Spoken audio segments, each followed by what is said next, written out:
Hi all, welcome to hills brownie Ooty channel.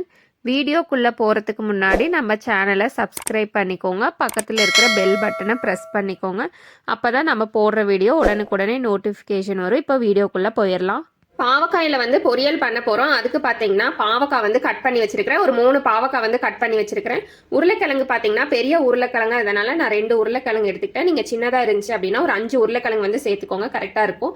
இந்த நம்ம வந்து பாவக்காய் மட்டுமே போட்டு செய்யாம பாவக்காய் கூட உருளைக்கிழங்கு நம்ம போட்டு செய்யறப்போ அந்த பாவக்காயில இருக்கிற கசப்பும் நம்மளுக்கு வந்து அவ்வளோ தெரியாது. நம்மளுக்கு சாப்பிட்றப்பவும் அந்த ஃபிளேவர் நல்லா இருக்கும். எல்லாருக்கும் விரும்பியும் சாப்பிடுவாங்க. ஸோ அந்த மாதிரி ஒரு ரெசிபி தான் இன்னைக்கு வந்து பண்ண போறோம்.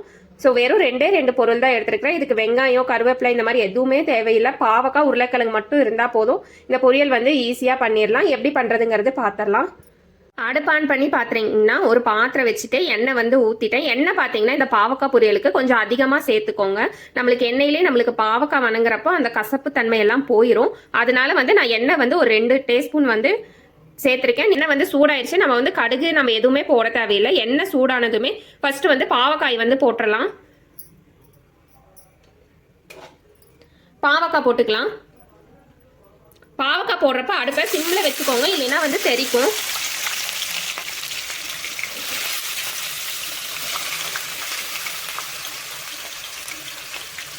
பாவக்காய் போட்டதுக்கு அப்புறம் அடுப்பை வந்து நல்லா ஃபாஸ்டா வச்சுக்கோங்க.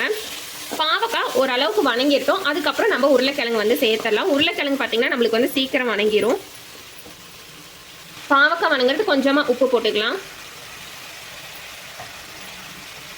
உப்பு போட்டு நல்லா கலந்து விட்டுக்கோங்க.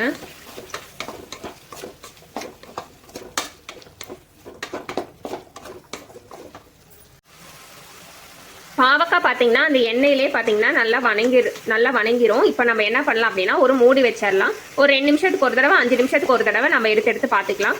அடி பிடிக்காம இருக்கிறதுக்காக தான் நம்ம ஒரு 2 நிமிஷத்துக்கு ஒரு தடவை நம்ம எடுத்து பார்க்குறோம். இப்போ வந்து நம்ம வந்து ஒரு மூடி போட்டுடலாம். நீங்கள் மூடி போட்டு மீடியம் ஃப்ளேமில் வச்சு கூட நீங்கள் வேக வச்சு எடுத்துக்கலாம். எண்ணெயிலே வணங்குறப்ப தான் அந்த பாவக்காயில் இருக்கிற கசப்பு தன்மை வந்து போகும். அதனால தான் நான் வந்து எண்ணெய் வந்து கொஞ்சம் நிறையா ஊற்றிக்கோங்க அப்படின்னு நான் சொல்கிறேன். எண்ணெய் வந்து ஒரு 2 டீஸ்பூன் ஊற்றினீங்க அப்படின்னாவே போதும். இப்போ நம்ம மூடி போட்டுடலாம். மூடி போட்டு ஒரு 2 நிமிஷம் ஆச்சு. இப்போ எடுத்து பார்த்துக்கலாம்.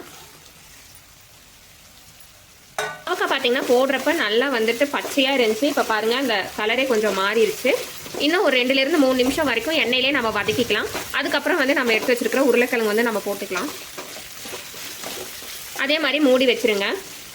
2 நிமிஷத்துக்கு ஒரு தடவை, 3 நிமிஷத்துக்கு ஒரு தடவை எடுத்து நம்ம பார்த்துக்கலாம்.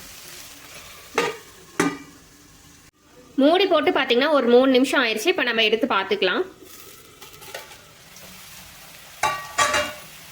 பாவக்காய் பார்த்தீங்கன்னா அந்த கலர் வந்து பார்த்தீங்கன்னா நல்லாவே லைட்டாக மாறிடுச்சு. பாருங்க, பாவக்காயோட கலர் வந்து நல்லாவே லைட்டாக மாறிடுச்சு. ஸோ இப்போ இந்த ஸ்டேஜில் வந்து நம்ம வந்து எடுத்து வச்சிருக்கிற உருளைக்கிழங்கு வந்து நம்ம வந்து போட்டுக்கலாம். இந்த அளவுக்கு பாவக்காய் வந்து வணங்க வச்சதுக்கப்புறம் நீங்கள் வந்து உருளைக்கிழங்கு போட்டுக்கோங்க. நம்ம ஃபர்ஸ்ட் பாவக்காயும் உருளைக்கிழங்கும் நம்ம ரெண்டுமே போடுறப்ப என்ன ஆகும் அப்படின்னா உருளைக்கிழங்கு நம்மளுக்கு சீக்கிரம் வெந்துடும். பாவக்காயில வந்து அந்த கசப்பு தன்மையும் இருக்கும். நம்ம இப்படி ஒரு எண்ணெயில ஒரு 5 நிமிஷம் பாவக்காய் நல்லா வணக்கிறப்போ அந்த கசப்பு தன்மையும் போயிடும். அதே மாதிரி பாவக்காயும் பார்த்தீங்கன்னா நம்மளுக்கு கலரும் மாறிடும், லைட்டாக மாறிடும்.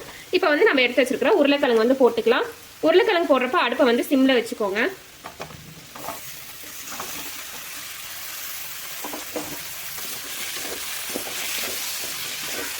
உருளைக்கிழங்கு போட்டு நல்லா ஒரு நிமிஷத்துக்கு நல்லா கலந்து விட்டுக்கோங்க. நம்ம பாவக்காய் வேக வைக்கிறதுக்கு அப்போ ஒரு கால் ஸ்பூன் அளவுக்கு உப்பு போட்டிருக்கோம். இப்போ உருளைக்கிழங்குக்கு வந்து நீங்கள் உங்களுக்கு எவ்வளோ தேவையோ அந்த அளவுக்கு உப்பு போட்டுக்கலாம். நான் வந்து எனக்கு அந்த உப்பே போதும்னு சொல்லிட்டு இப்போ உப்பு எதுவுமே நான் போடல. எண்ணெயிலே ஒரு நிமிஷத்துக்கு உருளைக்கிழங்கையும் அதே மாதிரியே வணக்கிக்கோங்க.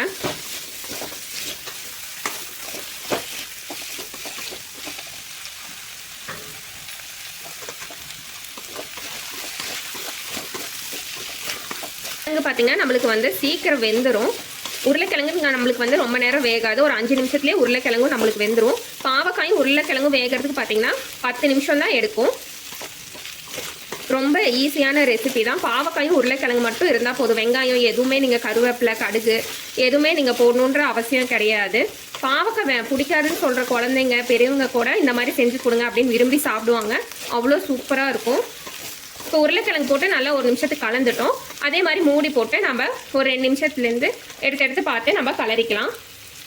மூடி போட்டு பார்த்தீங்கன்னா ஒரு 2 நிமிஷம் ஆயிடுச்சு. இப்போ நம்ம ஓப்பன் பண்ணி பார்த்துக்கலாம்.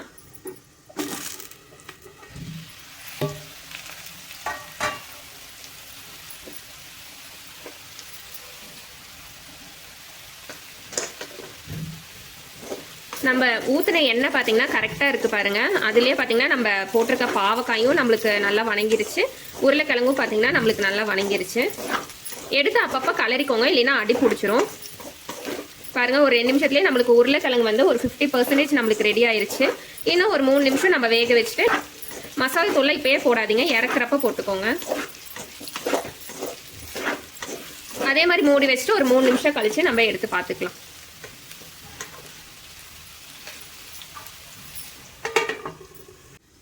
மூடி போட்டு பார்த்தீங்கன்னா ஒரு 3 நிமிஷம் பக்கம் ஆயிடுச்சு. இப்போ நம்ம எடுத்து பார்த்துடலாம்.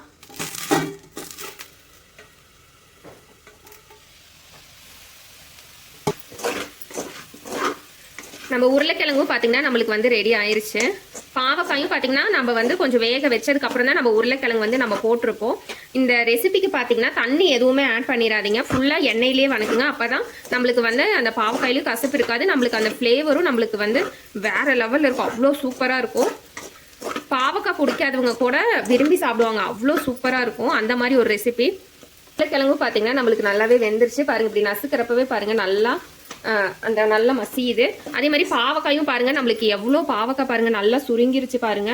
போதும். இப்போ வந்து அடுப்பை வந்து சிம்மில் வச்சுட்டு நம்ம வந்து மசால் தூள் வந்து நம்ம போட்டுக்கலாம். நான் பார்த்தீங்கன்னா ஒரே ஒரு மசால் தூள் மட்டும்தான் போடுறேன். வீட்டில் அரைச்ச குழம்பு மசால் தூள் மட்டும் போடுறேன், 1 ஸ்பூன் போடுறேன். நான் வந்துட்டு மிளகாத்தூள் தனியாத்தூள் எதுவுமே நான் போடல, இந்த ஒரு மசால் தூள் மட்டும்தான் போடுறேன். அப்படி வந்து உங்ககிட்ட இந்த மசால் இல்லை அப்படின்னா நீங்கள் வந்து 3/4 ஸ்பூன் வந்துட்டு மல்லித்தூள் போட்டுக்கோங்க, 1/2 ஸ்பூன் வந்து மிளகாத்தூள் போட்டுக்கோங்க, கரெக்டாக இருக்கும். காரம் வந்து உங்களுக்கு எவ்வளோ தேவையோ அதுக்கேற்ற மாதிரி பார்த்து போட்டுக்கோங்க. இப்போ மசால் தூள் போட்டு நம்ம 1 நிமிஷத்துக்கு கலந்துடலாம்.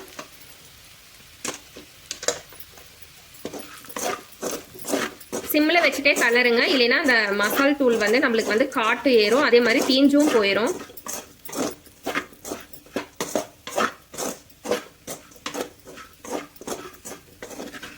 அறுசுவையான பாவக்காய் உருளைக்கிழங்கு பொரியல்னு சொல்லலாம், வறுவல்னு சொல்லலாம், நம்மளுக்கு வந்து ரெடி ஆயிருச்சு. இப்போ இதை நம்ம இறக்கிக்கலாம். பாவக்காய் உருளைக்கிழங்கு பொரியல் பார்த்தீங்கன்னா நம்மளுக்கு ரெடி ஆயிருச்சு. ரொம்ப சிம்பிளான ரெசிபி தான். பாவக்காய் வந்துட்டு ஒரு 5 நிமிஷம் வேகிறதுக்கு டைம் ஆகுது, அதே மாதிரி உருளைக்கிழங்கு ஒரு 5 நிமிஷம் வேகிறதுக்கு டைம் ஆகுது. டோட்டலாக பார்த்தீங்கன்னா ஒரு 10 நிமிஷம் தான் ஆகுது. பாவக்காய் பிடிக்காது அப்படின்னு சொல்றவங்களுக்கு வந்து இந்த மாதிரி ஒரு ரெசிபி வந்து செஞ்சு கொடுத்து பாருங்க, அவ்வளோ விரும்பி சாப்பிடுவாங்க, அவ்வளோ நல்லா இருக்கும். நீங்க இந்த பொரியலை வந்து நீங்க சாதத்து கூட வச்சு சாப்பிடலாம் சைடிஷா, அப்படி இல்லைன்னா தோசைக்கு இட்லிக்கு எதுக்கு வச்சு சாப்பிட்டீங்கனாலுமே அவ்வளோ காம்பினேஷன் வந்து அவ்வளோ சூப்பராக இருக்கும். இதே போல ரெசிபியை நீங்களும் உங்க வீட்டில் செஞ்சு பாருங்க. செஞ்சு பார்த்துட்டு எப்படி இருந்ததுங்கிறத கமெண்ட்ஸ்ல சொல்லுங்க. வீடியோ பிடிச்சிருந்தா வீடியோக்கு ஒரு லைக் பண்ணிருங்க, அப்படியே நம்ம சேனலையும் சப்ஸ்கிரைப் பண்ணிருங்க. நன்றி, வணக்கம்.